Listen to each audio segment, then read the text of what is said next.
tertarik perhatian saya terhadap dua doa. Doa pas bangun tidur dan doa sebelum salam dan dibolehkan sesudah salam. Doa sebelum salam waktu kita salat, dan sebagian ulama dibolehkan untuk dibacakan sesudah salam, artinya sesudah salat. Assalamualaikum warahmatullahi wabarakatuh.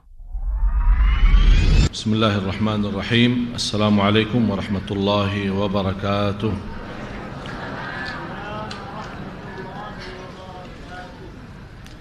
Alhamdulillahi rabbil alamin, wa asyhadu an la ilaha illallah wahdahu la syarika lahu waliyus salihin, wa asyhadu anna sayyidana wa nabiyyana Muhammadan abdullahi wa rasuluhu as-sadiqul amin. Allahumma salli wa sallim wa barik ala sayyidina Muhammad wa ala alihi wa sahbihi wa man tabi'ahum bi ihsanin ila yaumiddin. Allahumma salli wa sallim wa barik ala sayyidina Muhammad. Salawat baru lanjut makan.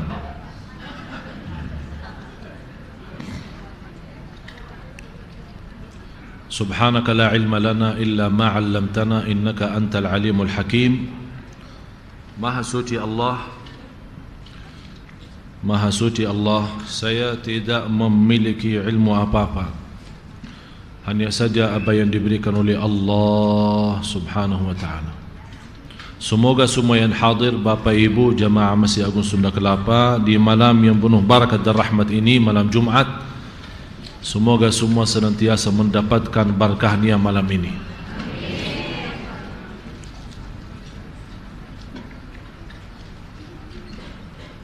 Sudah lama tidak ketemu, kangen nih.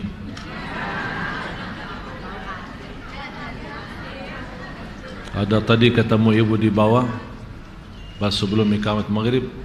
Sekarang sering lihat aja di TV, dah ketemu langsung. Saya bilang ini sudah langsung, ini live lagi. InsyaAllah ketemu juga minggu depan di malam yang sama, malam Jumat. Dan insyaAllah besok juga Jumat sebagai khatib.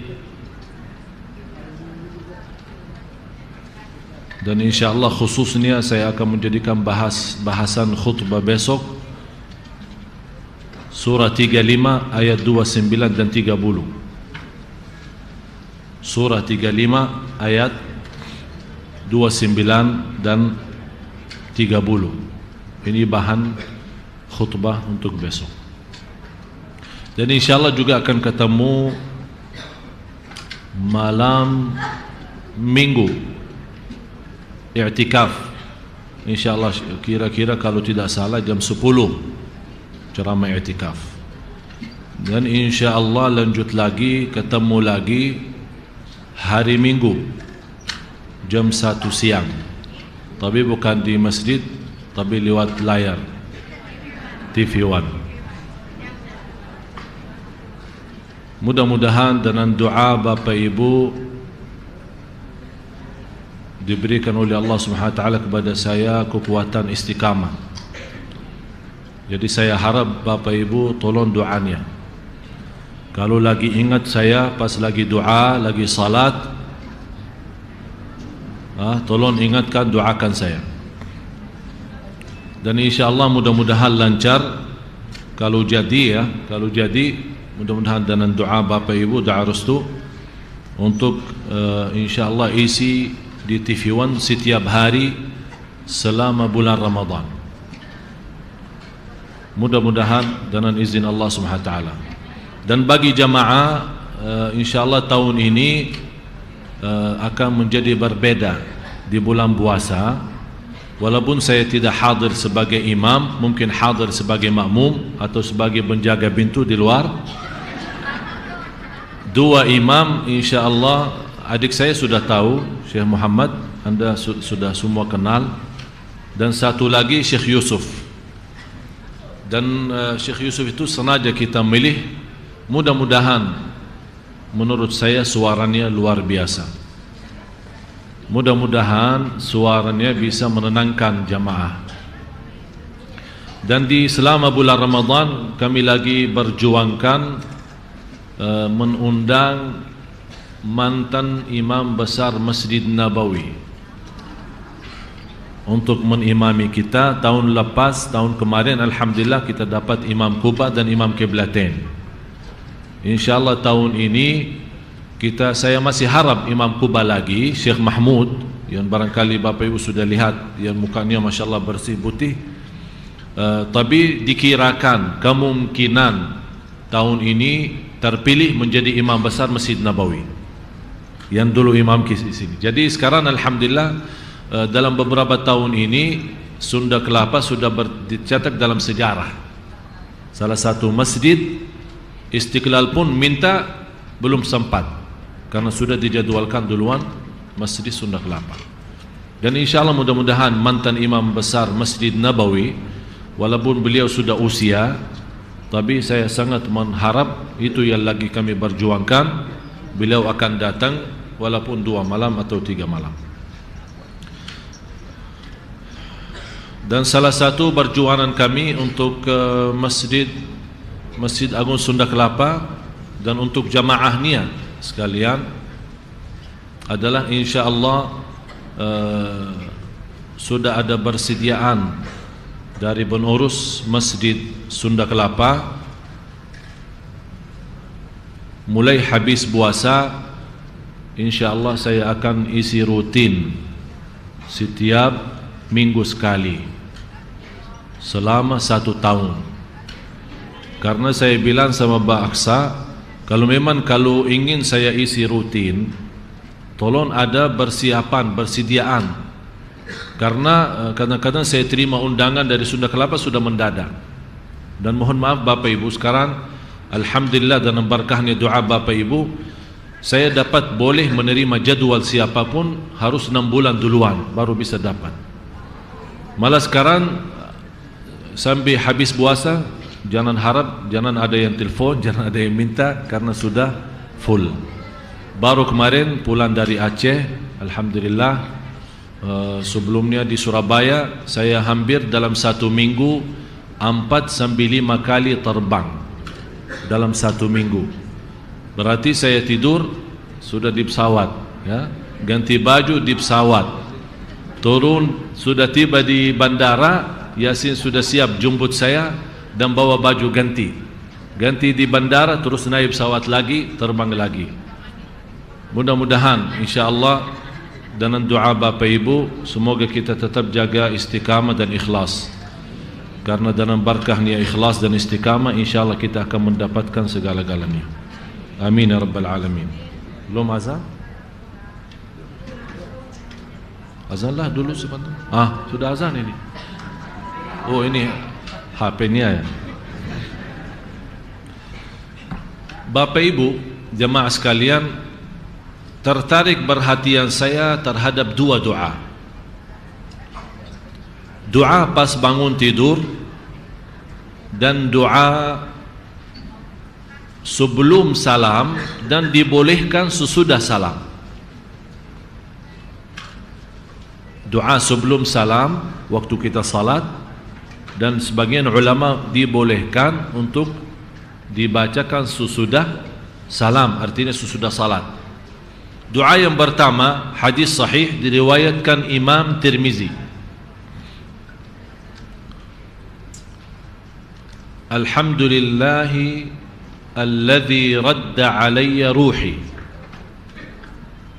Diriwayat alhamdulillahi alladhi radda ilayya ruhi wa afani fi jasadi wa adhina li bi dhikrih. Alhamdulillah alladhi radda ilayya ruhi wa afani fi jasadi wa adhina li bi dhikrih. Artinya alhamdulillah atas dikembalikan ruhku,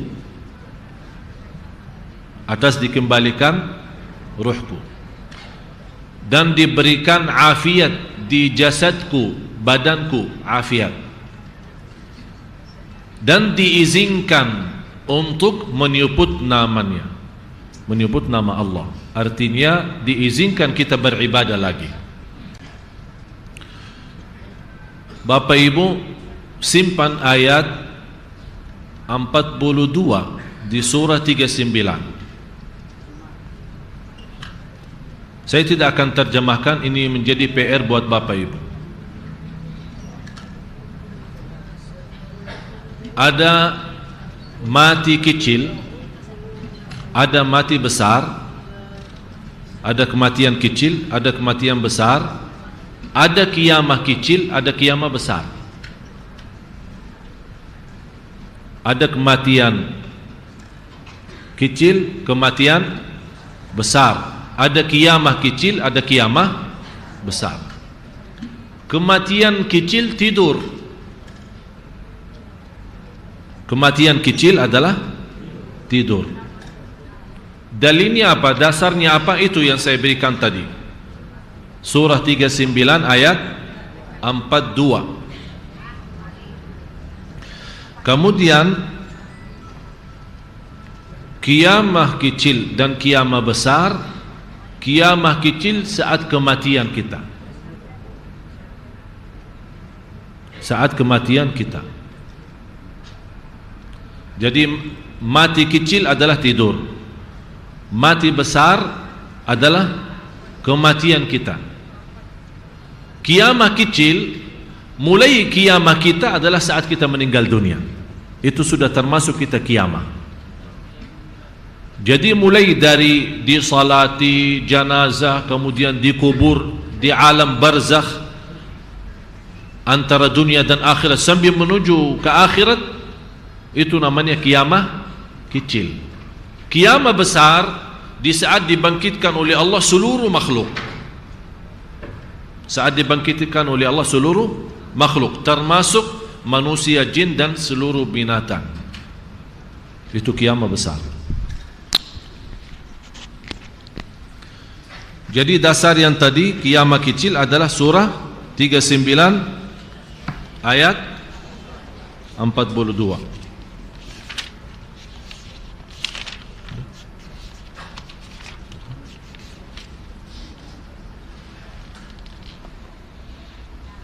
Yang menarik saya di hadis yang diriwayatkan Imam Tirmizi, hadis Abi Hurairah radhiyallahu an. Bapak Ibu jemaah sekalian yang dimuliakan Allah Subhanahu wa taala, insyaallah kita masih melanjut kenikmatan Allah kepada kita lewat dua doa ini. Yang pertama pas bangun tidur, yang diriwayatkan Imam Tirmizi, hadis Abi Hurairah radhiyallahu an. Yang kedua, sebelum salam, dan dibolehkan oleh ulama, sebagian ulama sudah salam.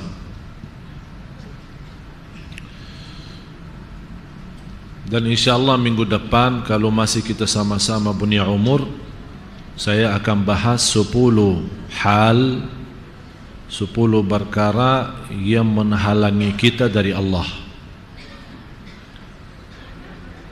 Ada 10 hal atau 10 perkara yang menghalangi kita dari Allah. Kadang-kadang kita doa, salat, tapi kita terasa tidak nyambung gitu, tidak ada masalah kita dengan Allah SWT.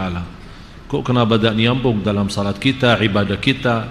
Yang dulu sebelumnya kita istiqamah salat malam, istiqamah baca Al-Quran, tiba-tiba tidak ada lagi, tidak ada semangat kembali.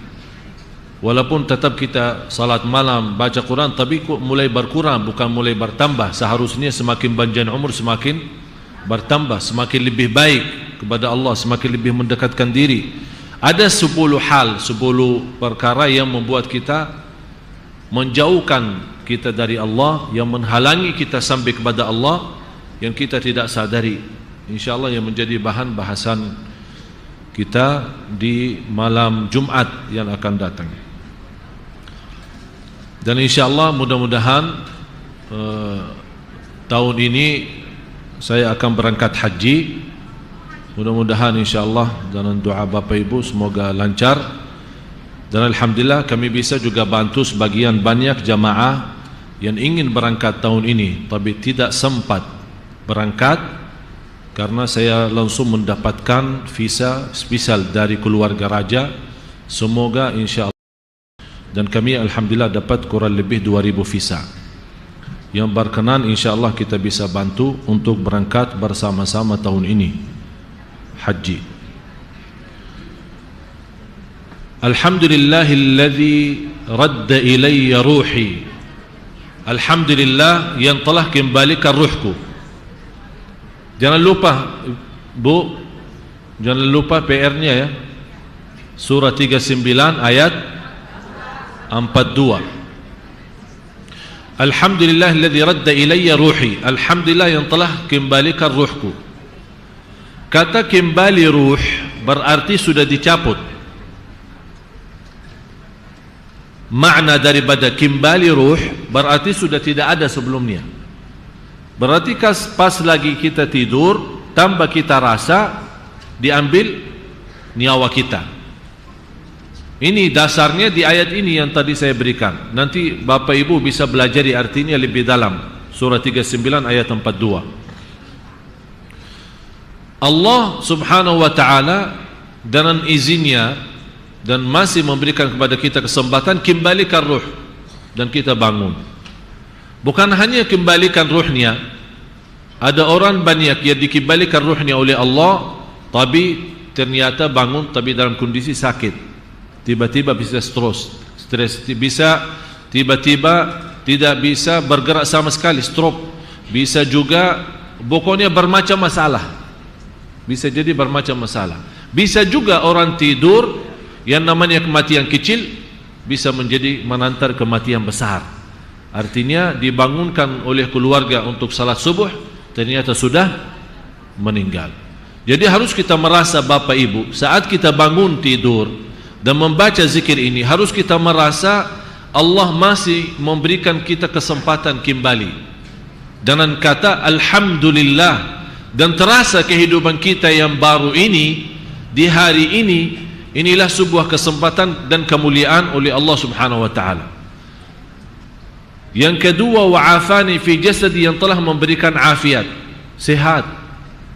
Kita bangun masih mampu beraktivitas, kita bangun masih mampu bergerak, kita bangun tidak punya masalah, kita bangun dalam kondisi aman, dan kita bangun dalam kondisi sudah siap melayani keluarga dan anak-anak untuk beraktivitas sehari-hari. Yang lebih penting daripada dua itu adalah yang ketiga, wa adzina li bi dzikrih. Allah mengizinkan kembali kita berzikir. Diizinkan oleh Allah kembali kita qiyamul lail. Diizinkan oleh Allah kita kembali kita salat subuh. Diizinkan oleh Allah kita kembali bersilaturrahim dan berbuat macam-macam amalan. Makna yang menarik perhatian saya di doa ini kata yang terakhir, wa adzina li bi dzikrihi. Diizinkan oleh Allah untuk menyebut namanya kembali. Itulah hakikatnya Bapak Ibu, iyyaka na'budu wa iyyaka nasta'in.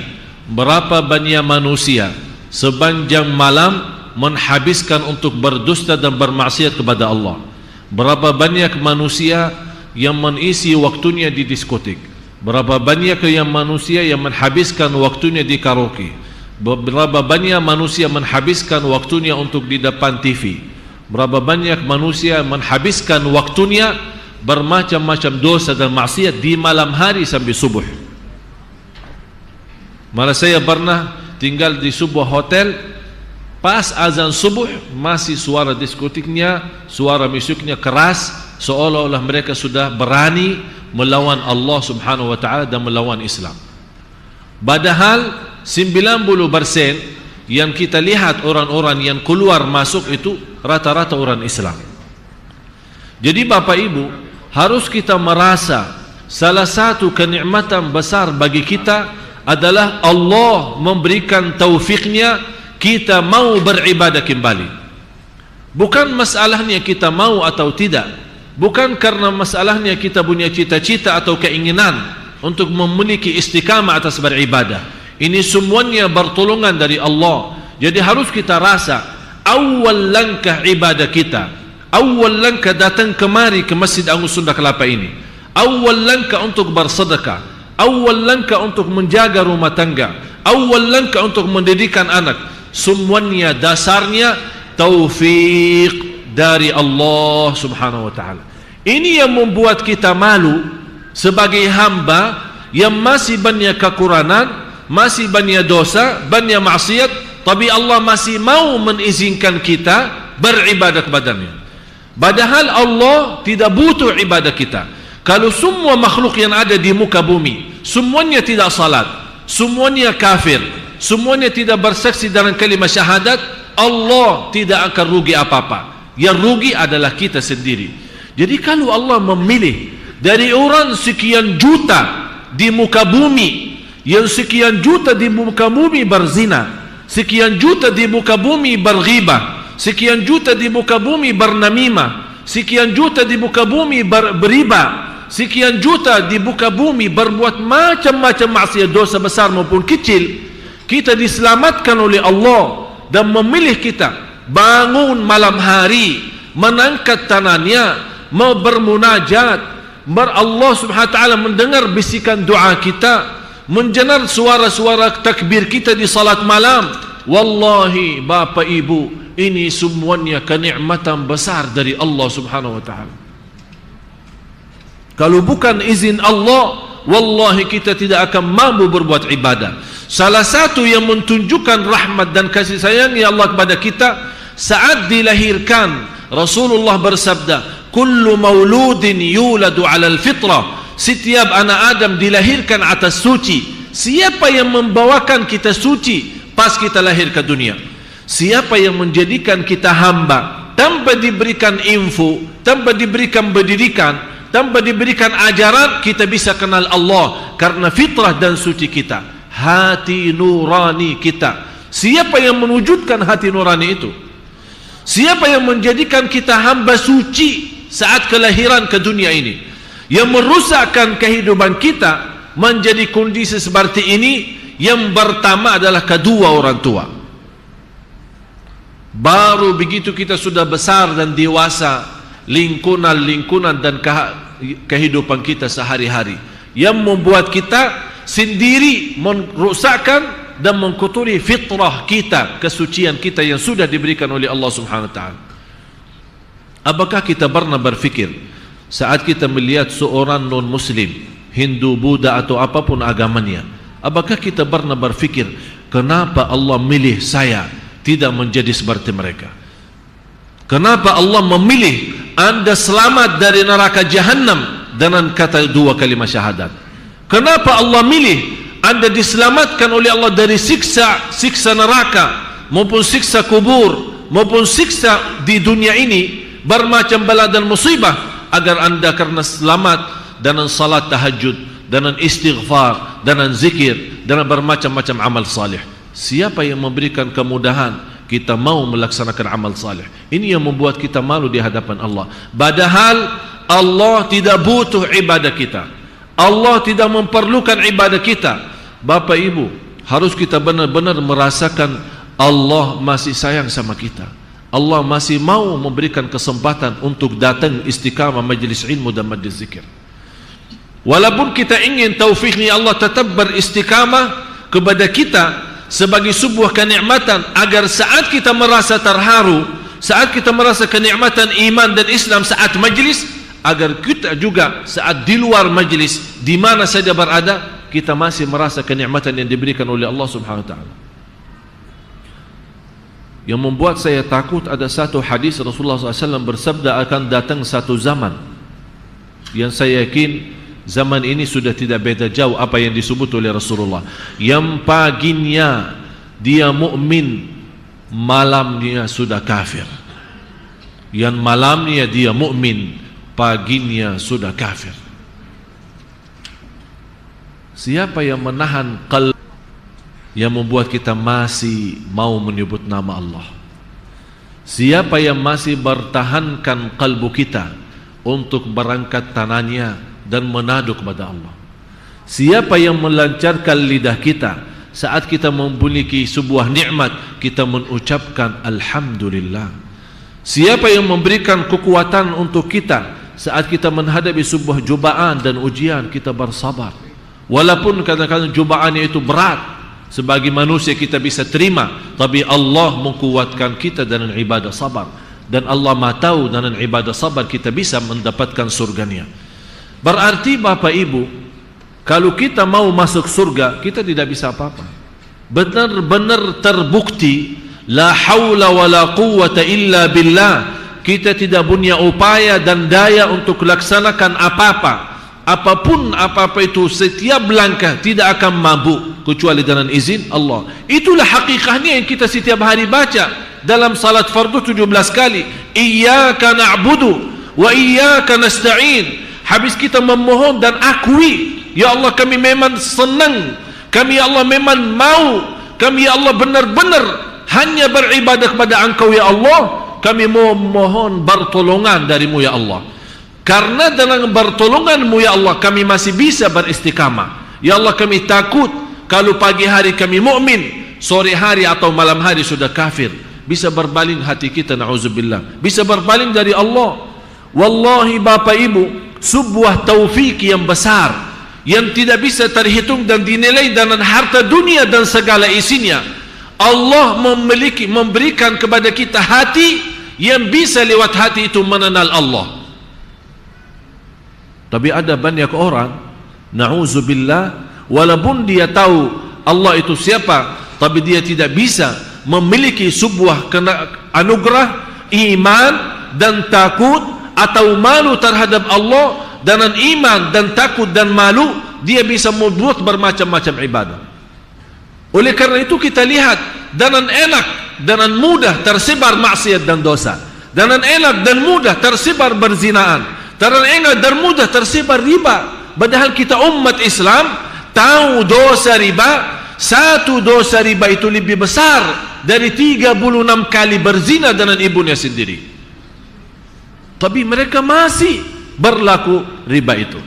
Malahan dosa riba termasuk salah satu dosa yang membuat manusia itu berani lawan Allah Subhanahu wa taala. Oleh karena itu Yahudi berjuang dengan sekeras-keras mungkin agar bisa menyebarkan riba di tanah-tanah masyarakat Islam. Karena mereka tahu dengan dosa riba hancur kehidupan kita, terutama soal rezeki dan ekonomi. Tapi kita tahu itu semua. Tapi siapa yang membuat kita takut tidak lakukan? Siapa yang membuat kita malu melakukan hal-hal tersebut? Itu adalah Allah Subhanahu wa ta'ala. Wa adhina li bidzikrihi.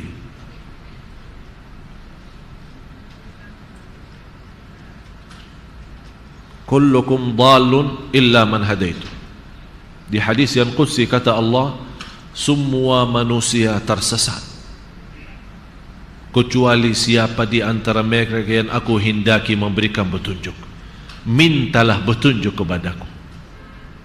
Itu kata Allah. Kullukum dhalun, semuanya tersesat kecuali yang aku hendaki mendapatkan petunjuk. Mintalah petunjuk kepadaku. Minta ke petunjuk. Itu yang kita baca dalam suratul Fatihah. Habis kita akui ibadah kita hanya kepada Engkau ya Allah, dan kami memohon pertolongan darimu ya Allah. Pertama pertolongan kita yang kita minta kepada Allah, ihdinas siratal mustaqim. Wallahi Bapak Ibu, kalau Allah terima permohonan kita lewat suratul Fatihah, semuanya beres dunia akhirat. Ihdinas siratal mustaqim, yang artinya ya Allah berikan kepada kami petunjuk kepadamu, jalan yang lurus, yang tidak bisa belok boleh apa kanan kiri. Ya Allah, jalan yang terus bisa menuju ke ridhamu, jalan yang lurus yang bawa kita ke surgamu. Ya Allah, jangan sampai kepada jalan yang tanpa kita sadari malah masuk neraka, akhirnya salah alamat. Kapan Bapak Ibu kita merasa malu terhadap Allah karena Allah mau memberikan taufiknya kepada kita? Saat wallahi Bapak Ibu saya baca Al-Quran, sungguh sebelum saya baca nangis. Padahal saya belum baca apa-apa. Karena yang membuat saya mau memegang Al-Quran dan wudhu sebelumnya, berduduk menghadapi kiblat dan membuka kitabullah, kitab yang suci. Kalau diturunkan Quran di atas gunung-gunung bisa hancur jadi pasir dan tanah. Siapa kita dibandingkan makhluk sebagai manusia dibandingkan dengan gunung? Jelas lebih kuat dan lebih besar gunung-gunung. Tapi Allah mengizinkan dengan kelemahan kita, dengan kebodohan kita, dengan dosa dan kekotoran kita yang kita bawa, Allah izinkan dengan tangan yang masih tercampur kezaliman, tercampur kemaksiatan, Allah mengizinkan megang kitabnya dan melancarkan lidah kita baca. Ini yang membuat dalam merasa nikmatan Allah berikan kemauan untuk baca kitabnya. Inilah salah satu taufik dari Allah. Saya senang doa Ustaz Amin tadi. Allahumma inni as'aluka at-tawfiqa wal ikhlas wa dawaman ni'mati wa husnal khatimah. Ya Allah, aku mohon taufikmu dan ikhlas. Karena dengan taufik kita akan mendapatkan lancar ibadah, dan kita mohon dengan kelancaran ibadah tetap kita ikhlas. Wa dawaman ni'mah, yang terus menerus nikmat itu terhadap kami dari Allah, salah satunya itu nikmat taufik. Ya Allah, tetap curahkan nikmat taufik itu terus menerus, jangan sampai berhenti, jangan terputus nikmat taufik itu. Wa dawaman ni'mah wa husnal khatimah. Akibah segala sesuatu, akibahnya menjadi baik. Usaha kita akibahnya jadi baik, ibadah kita akibahnya jadi baik, hidup kita pun akibahnya jadi baik. Jadi husnul khatimah bukan hanya kematian. Segala sesuatu yang kita mulai, kita mohon akibahnya juga baik. Itu namanya husnul khatimah.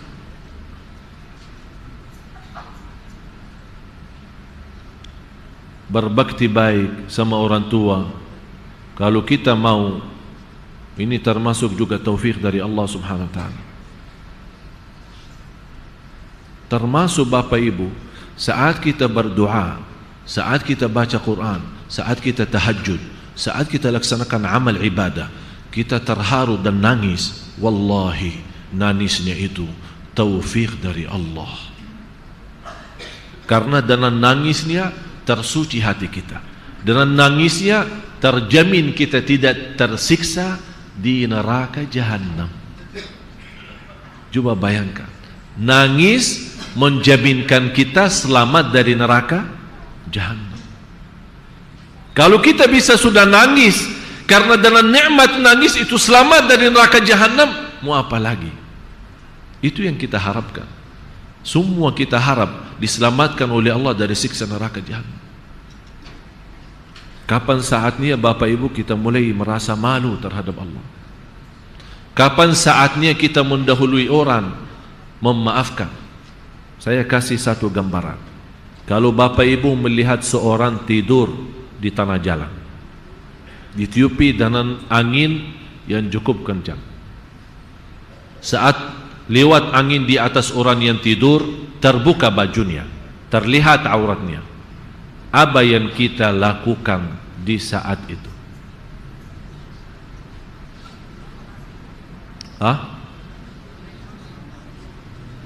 Masa mau tengok terus? Apa yang kita lakukan? Dia tidur, kita langsung berusaha tutupi atau buka aja sekalian? Enggak mau buka. Tapi kenapa sekarang kita suka buka aib orang? Kalau kita lihat orang tidur, ditiupi oleh angin, terbuka bajunya sampai terlihat auratnya, kita berusaha tutup. Tapi kenapa di saat kita melihat seorang punya salah, seorang punya kekurangan, punya aib di rumah tangganya maupun di luar, sama siapapun urusannya, begitu kita melihat aib, kita tidak berusaha menutupi, malah kita berusaha membuka. Padahal Bapak Ibu baru berkata kami berusaha, berarti kita tidak jujur. Mohon maaf, kita tidak jujur. atau berkata-kata terlalu mudah diucapkan, tapi saat perbuatannya ternyata bertentangan dengan ucapan kita. Bapak Ibu semuanya termasuk saya punya aib, punya salah. Kata Imamul Hasanul Basri rahimahullah, dengar hikmah ini, tolong kalau bisa dituliskan. Imamul Hasanul Basri salah satu ulama besar, ulama sufi. Beliau berkata, saya bertemu dengan kelompok manusia. Saya telah bertemu dengan kelompok manusia. Mereka tidak pernah memiliki aib. Kelompok tersebut tidak memiliki aib, tapi mereka suka membuka aib orang lain. Allah wujudkan aib di dalam diri mereka, akhirnya tersebar aib mereka. Saya berjumpa dengan kelompok yang mereka dalam dirinya tidak memiliki aib, tapi karena mereka suka membuka aib orang lain, Allah wujudkan aib di dalam diri mereka. Dan saya, kata Imam Hasan al-Basri, dan saya berjumpa dengan mereka, dengan kelompok yang lain, yang mereka memiliki aib yang segitu banyak, tapi mereka berusaha menutupi aib orang lain. Allah sendiri menutupi aib mereka yang ada di dalam dirinya. Masya Allah, luar biasa. Bapak Ibu sudah faham? Faham? Dan perlu saya ulang lagi?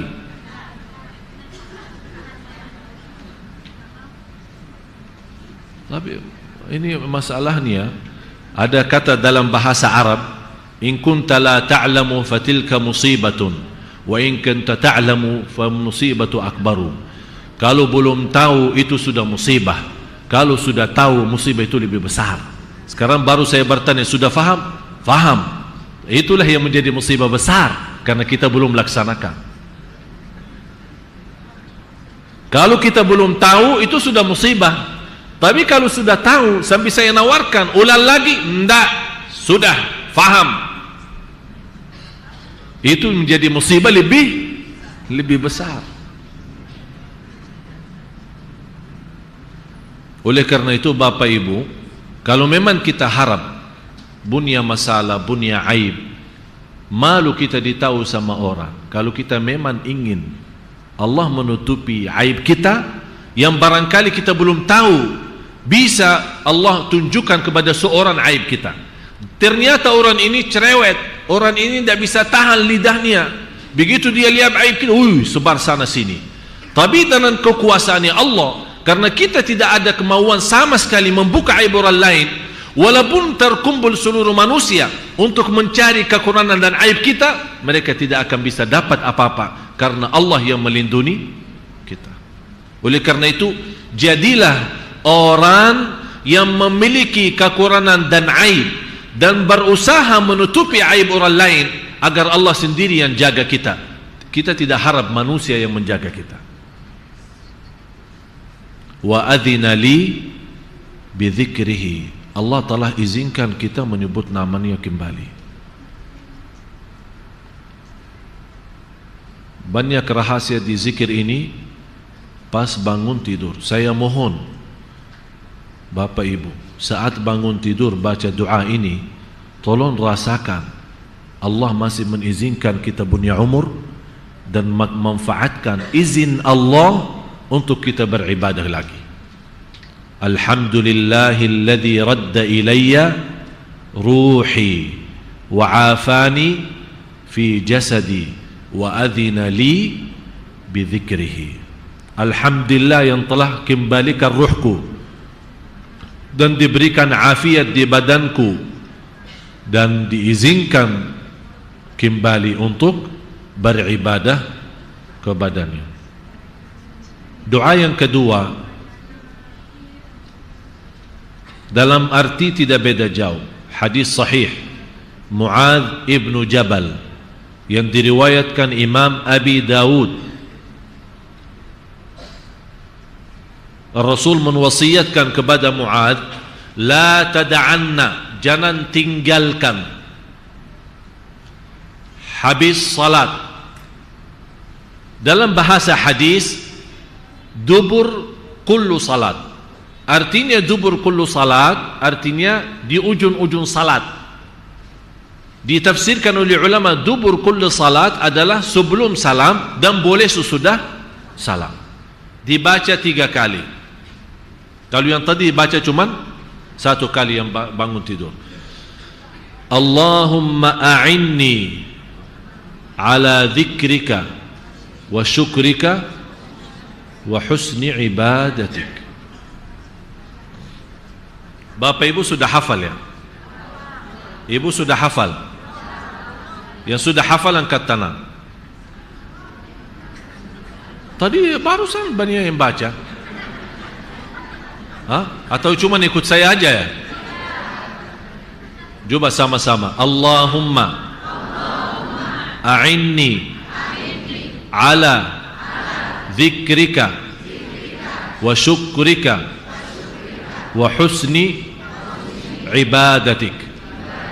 Artinya, ya Allah, tolonglah aku dalam zikir kepadamu, dalam syukur kepadamu, dan ibadah yang terbaik. Di sini ada 3 tahapan. Zikrika wa syukrika wa husni ibadatik. Kenapa ada 3 tahapan? Allahumma a'inni. Jadi ini kembali Bapak Ibu, iyyaka na'budu wa iyyaka, hanya kepada Engkau ya Allah kami beribadat, dan hanya kepada Engkau ya Allah kami memohon. Memohon pertolongan apa? Ya Allah, tolonglah kami untuk berzikir kepada-Mu, bersyukur kepada-Mu, dan sebaik-baik ibadah kepada-Mu. Jadi bukan kita minta ibadah biasa, malah kita minta husnul ibadah, sebaik-baik ibadah yang Engkau ridai. Ala zikrika, zikir itu kerjaan apa? Hah? Lidah. Jadi zikir adalah amalan lidah. Syukur amalan hati, kalbu. Kemudian husnul ibadah amalan badan kita. Gerakan kita, tangan kita, kaki kita, ruku' kita, sujud kita. Jadi segala gerakan tubuh badan kita itu namanya ibadah, gerakan ibadah. Jadi kita minta ucapan kita ditolongkan oleh Allah agar yang keluar dari lidah kita hanya zikir kepada Allah. Jadi seolah-olah dengan doa ini yang disunnahkan kita baca setiap sebelum salam, di salat fardu maupun salat sunnah. Coba Bapak Ibu kalau kita rasakan artinya, Allahumma a'inni, ya Allah tolonglah kami, tolonglah aku untuk menyebut namamu, untuk berzikir. Ini amalan. Berarti kita minta pimpinan Allah, kita minta pertolongan Allah agar jangan ya Allah ada ucapan-ucapan dari lidah kita yang tidak ada kaitan dengan zikir kepada-Mu ya Allah. Berarti Bapak Ibu, untuk menjaga lidah kita perlu pertolongan Allah. Itu Allahumma a'inni ala zikrika wa ala syukrika wa syukrika amalan qalbu. Ibadah syukur bermacam tingkatan.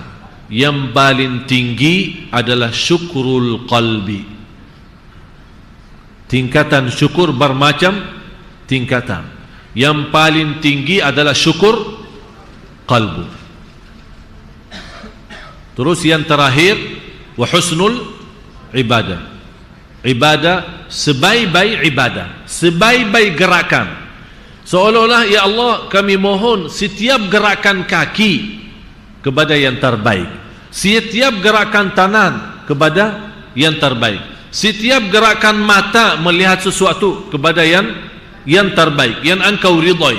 Setiap ruku', setiap sujud, setiap tidur, setiap bangun tidur, itulah hakikatnya husnul ibadah yang kita sama-sama baca di iftitah, qul inna salati wa nusuki wa mahyaya wa mamati lillahi rabbil.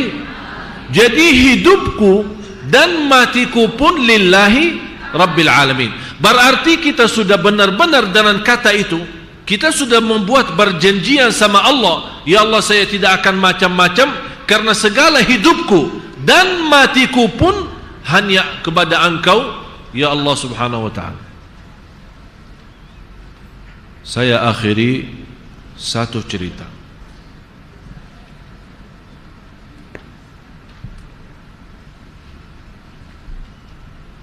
Sudah hafal doa tadi? Allahumma a'inni ala dzikrika wa syukrika wa husni ibadatik. Dibaca 3 kali. Tapi mohon Bapak Ibu, saat kita baca, benar-benar kita rasa makna itu. Karena kita memohon pertolongan Allah, segala ucapan kita zikir, segala isi kalbu kita syukur, dan segala gerakan tubuh badan kita adalah sebaik-baik gerakan, sebaik-baik ibadah kepada Allah subhanahu wa ta'ala. Ada seorang namanya Abdullah. Barangkali Bapak Ibu ada yang sudah dengar cerita ini, ada yang belum dengar. Ini kawan lama. Sejak umur 19 tahun kena kecelakaan. Dan biasa kalau umrah, jamaah yang berangkat sama saya kemarin umrah, waktu kita di Madinah, saya bawa mereka silaturrahim kepada si Abdullah itu, agar mereka bisa lihat langsung.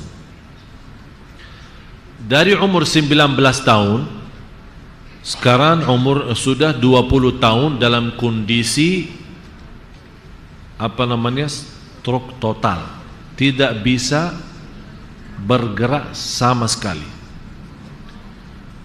Kadang-kadang kita lihat ada orang stroke tapi masih bisa duduk, betul ya? Kalau si Abdullah ini tidak bisa duduk, jadi dibuatkan roda khusus, dipasang roda khusus yang macam harus dia berbaring, ya, berbaring, dia tidak bisa duduk. Yang hanya bisa bergerak dari yang dia punya adalah lidahnya saja. Sudah Bapak Ibu dalam kondisi dari umur 19 tahun, dalam kondisi ini sudah 20 tahun.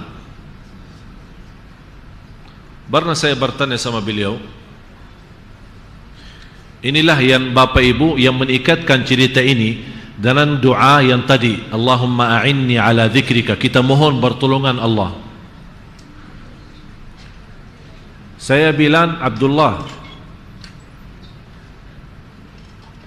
kalau masih ada kesempatan kamu berharap sama Allah, kira-kira kamu harap apa? Dia ucapkan, saya harap 3 hal. Mohon Bapak Ibu kasih perhatian, dengar baik dan hadirkan kalbunya, dan dengar apa yang diharapkan oleh si Abdullah ini. Yang pertama, dia harap kembali normal dan sehat, walaupun 1 jam, agar bisa menikmati sujud.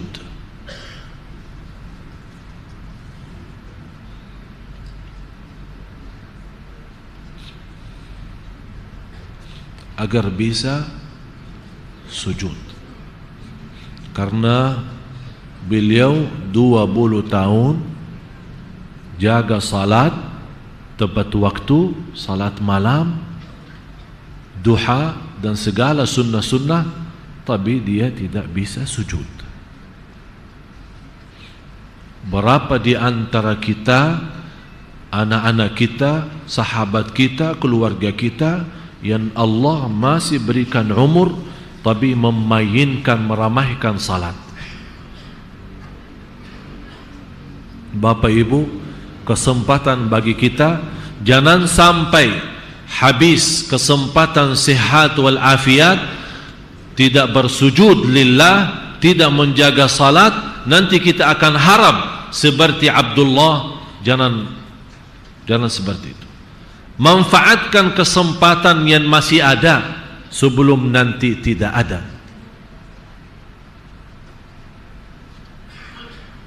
Menurut saya, orang yang diberikan oleh Allah umur dan sehat wal afiat, dan dia ketiduran subuh, memainkan salat dan tidak pernah menjaga salat tahajud, atau tidak salat sama sekali, hanya Jumat seminggu sekali, sungguh orang itu sombong. Dan kita tahu orang yang sombong berani lawan Allah, dan barang siapa yang lawani barang Allah dalam kesombongan tidak akan masuk surga. Harapan yang kedua, dia berharap kembali sehat wal afiat walaupun 1 jam, agar bisa menikmati salaman dan beluan sama ibunya sendiri. Karena sudah 20 tahun bapak ibu, dia tidak bisa menikmati salaman sama ibunya. Setiap datang adiknya maupun kakaknya datang bersalaman dengan ibunya, dan mereka memeluk ibunya dan senang dan bercium dengan ibunya, dia nangis saja. Dia tidak bisa menikmati sudah 20 tahun. Coba bagaimana kita yang masih Allah berikan kesempatan, malah kita lawan orang tua, malah menyakiti orang tua, malah durhaka kepada orang tua. Selama mereka masih ada, dua-duanya maupun salah satunya, berarti pintu surga masih terbuka.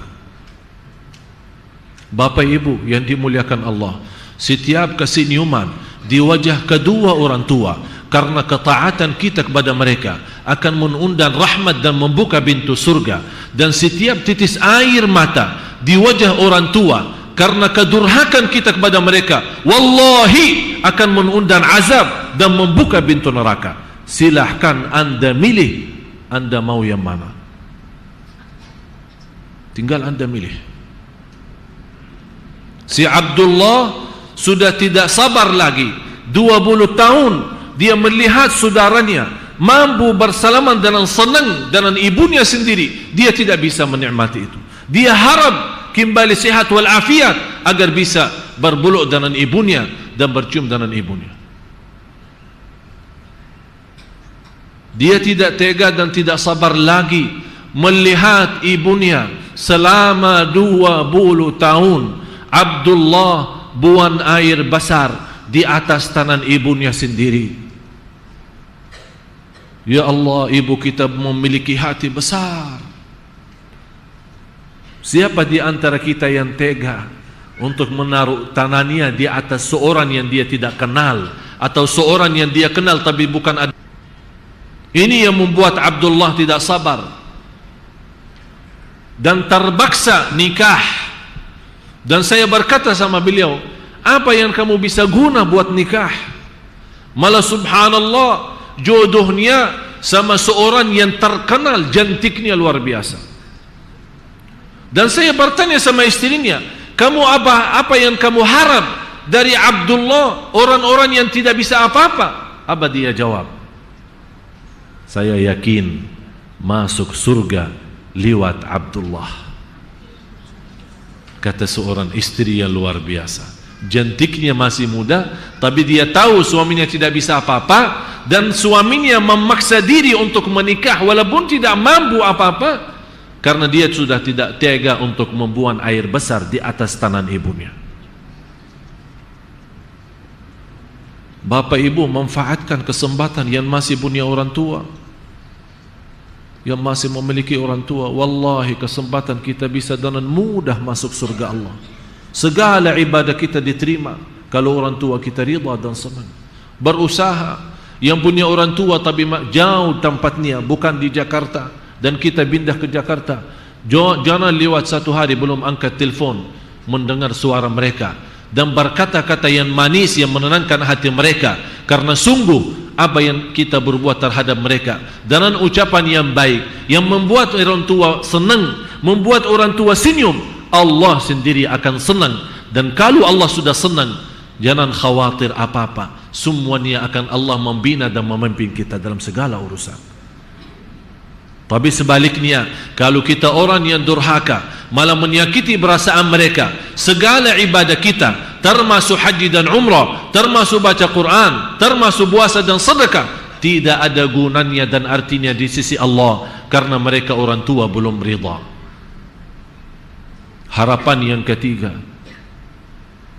beliau ingin kembali sehat walafiat agar bisa memegang kitabullah dan membolak-balik dengan tangannya.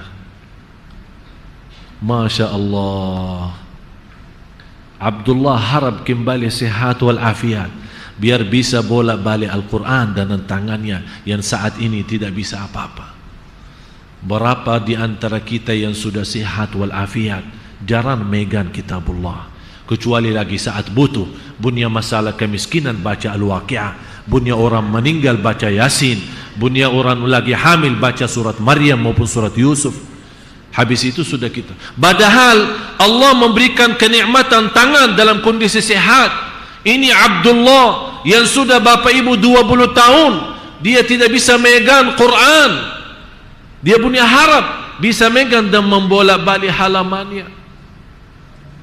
Saya nasihati bapak ibu, saya mohon dengan segala hormat, jangan lewat satu hari belum megang kitabullah, walaupun baca satu ayat. Satu ayat kita tunjukkan kepada Allah, terima kasih Allah, engkau memberikan anugerah taufikmu dan memberikan kepada kami sihat walafiat, masih engkau mengizinkan kami berzikir kepadamu, masih mengizinkan kami masih punya umur. Ya Allah, kami tunjukkan, membuka hari kita, membuka hari kami ya Allah dalam membaca kitabmu, walaupun satu ayat, tapi istiqamah lebih baik daripada banyak ayat tapi terputus. Apalagi kita bersiap-siap mendatangi bulan Ramadan, manfaatkan bulan Rajab dan Sya'ban untuk mendidik diri, membersihkan jiwa, berbanyak baca Al-Quran walaupun satu ayat dalam satu hari, baca, menjaga salat malam walaupun 2 rakaat tutup dengan witir. Dan salat malam bapak ibu, indahnya salat malam dimulai dari habis Isya sampai subuh. Jadi tidak ada waktu yang terbatas. Kenapa? Karena Allah Maha tahu, ada di antaranya yang suka malam terakhir atau di akhir malam dia bangun tapi ketiduran. Ada di antaranya yang barangkali sibuk, begitu pulang ke rumah ketiduran. Jadi Allah mengizinkan salat malam dari habis Isya sampai subuh. Jadi saya sarankan, kalau memang anda suka ketiduran, lebih baik begitu habis Isya ikuti dengan sunnah ba'diyah, lagi 2 rakaat, nawaitu salat malam, tutupi dengan witir, anda sudah ditulis oleh malaikat sudah salat malam. Seandainya malam itu kita meninggal dunia, sudah menjadi ahli qiyamul lail. Masya Allah. Orang berfikir, oh tahajud lama, katanya tahajud harus tidur duluan, kalau anak tidur duluan ketiduran, subuh aja kesiangan, apa bermacam-macam. Dah usah pakai berniam alasan fikir. Salat malam boleh mulai habis Isya sampai subuh, mau sebelum tidur boleh, mau sesudah bangun tidur boleh. Kalau tidak mampu salat malam sama sekali, jaga witirnya, jaga witir, jaga witir. Sayyidina Umar bin Al-Khattab radhiyallahu an suka salat witir sebelum tidur. Ditanya oleh orang lain, kenapa wahai Amirul Mukminin kamu suka witir sebelum tidur, kenapa tidak tunda saja nanti malam sebelum subuh? Kata beliau, saya witir duluan, kalau seandainya saya meninggal dalam keadaan tidur, sudah menjadi ahli witir. Kalau bangun lagi, walaupun sudah witir, bangun lagi masih setengah jam, masih 1 jam sebelum azan subuh, silahkan salat berapapun yang anda mampu, dengan sederhana dan enak, tapi tidak ada witir lagi karena sudah witir duluan. Semoga Bapak Ibu, apa yang saya sampaikan bisa menjadi bahan bermanfaat bagi kita.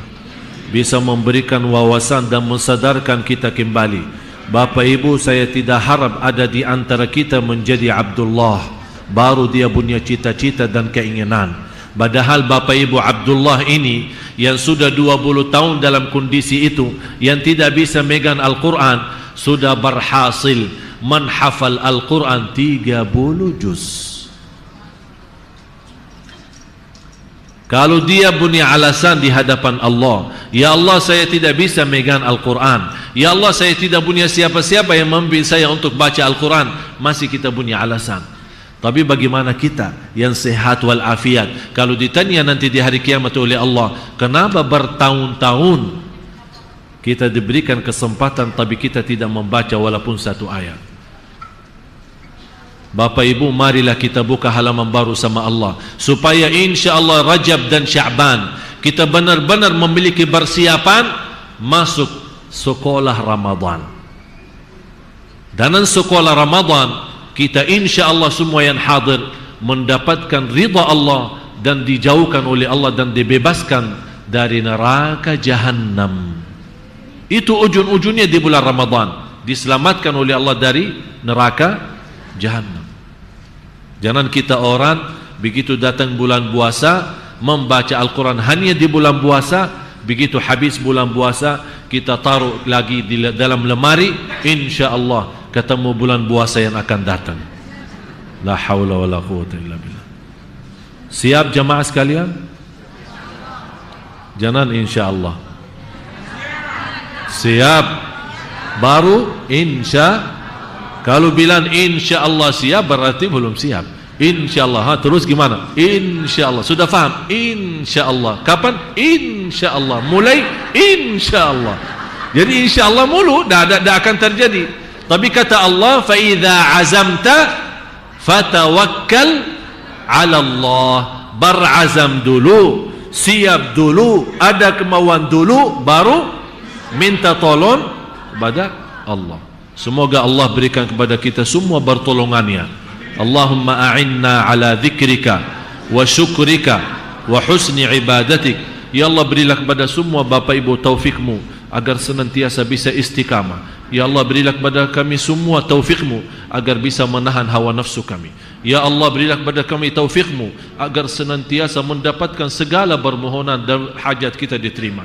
Ya Allah, berilah kepada kami taufikmu agar senantiasa bisa membina keluarga kami dengan bahagia dan selamat. Ya Allah, berilah kepada kami taufikmu agar senantiasa mampu membaca Al-Quran seterus-terusnya. Ya Allah, berilah kepada kami taufikmu agar senantiasa menjaga ucapan kami. Ya Allah, berilah kepada kami taufikmu agar senantiasa menjadi hambamu yang salih-salih. Ya Allah, berilah kepada kami taufikmu agar senantiasa bermunajat hanya kepada Engkau ya Allah, memohon pertolongan hanya kepada Engkau ya Allah. Karena dengan taufikmu ya Allah kami akan mendapatkan kebahagiaan. Dengan taufikmu ya Allah kami akan selamat. Dengan taufikmu ya Allah kami akan mendapatkan segala keberkahan. Dengan taufikmu ya Allah kami dapat segala ampunan. Dengan taufikmu ya Allah kami akan mendapatkan rahmatmu. Dengan taufikmu ya Allah kami akan mendapatkan surgamu. Dengan taufikmu ya Allah akan kami selamat dari neraka Jahannam. Dengan taufikmu ya Allah kami akan mendapatkan husnul khatimah. Husnul khatimah. Husnul khatimah. ربنا آتنا في الدنيا حسنة وفي الآخرة حسنة وقنا عذاب النار وصلى الله على سيدنا ونبينا محمد وعلى آله وصحبه وسلم والحمد لله رب العالمين. سبحانك اللهم وبحمدك أشهد أن لا إله إلا أنت أستغفرك وأتوب إليك والسلام عليكم ورحمة الله وبركاته.